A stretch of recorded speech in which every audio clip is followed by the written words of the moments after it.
ẹ̀yin èèyàn mi ẹ bá mi ká lọ. Àṣírí ọjọ́ ìbí Solution TV ló ń sọ̀rọ̀. Ní èní a fẹ́ sọ̀rọ̀ nípa ẹni tó bá ní fibroid, oyún ìju. Lóríṣiríṣi ọ̀nà ni oyún ìju wọn gbà wáyé.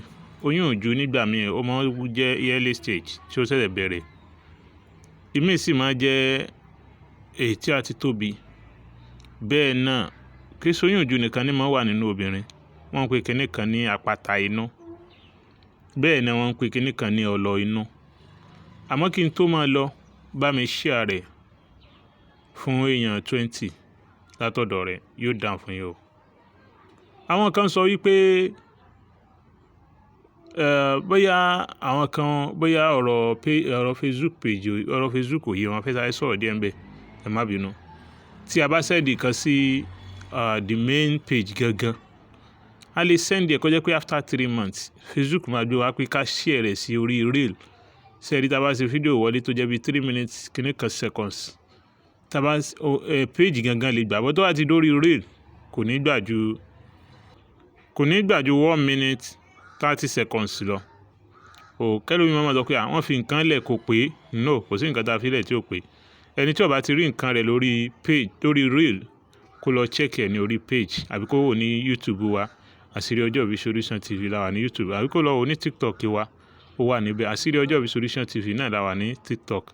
Kó lọ check wa ń bẹ̀, dẹ̀ follow wa, dẹ̀ bá wa share àwọn kan tá a wá jù síbẹ̀.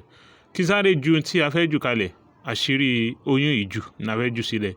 Fibroid tí kì í jẹ́ kóbìnrin ó rọmọ bí. Kódà tí wọ́n bá ṣe operation ẹlòmíì, àtúmọ̀ tún mí ṣe.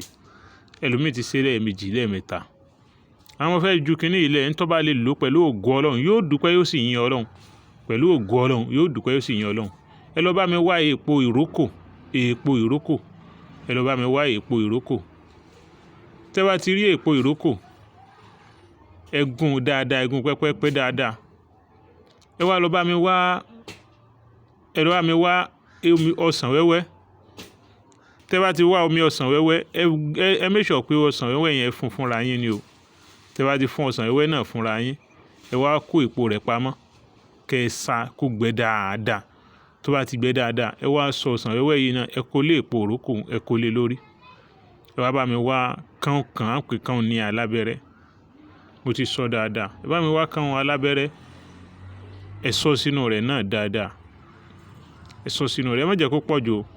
Tí wọ́n bá ti wá fi kán alábẹ́rẹ́ sí, ẹ bá mi wá àtàrí àjà. Ọ̀tọ̀ látàrí àjà. Ẹ jù lé lórí, ẹ wá jó. Omi ọsàn nì tẹ́ ẹ fún tẹ́ ẹ gbé sínú ilé yẹn. Ẹ bá ti fẹ́ lò, ẹ bu spoon 10, ẹ bu sínú kọ́ọ̀pù kan. Ẹ wá bu tẹ́ ẹ jó tẹ́ sọ di powder yìí, ẹ bu síbí kan, ẹ bu sí. Kẹ́ni tó ní fibroid, kẹ́ni tó ní oyún ìju tí kùn rẹ̀ fi wú, kó bẹ̀rẹ̀ sí ní máa mú ní jọ́ kẹta. Tó bá mú lénìí, kó mú lọ́tùnla. Tó bá tún mú lọ́tùnla, kó tó mú ní ọ̀túnla míì. Pẹ̀lú ògo Ọlọ́run á dáhùn fún yín o. Ẹ bá mi share rẹ̀. Nọ́mbà mi ò pé méjì, 07033449598. 00033449598. Thanks so much.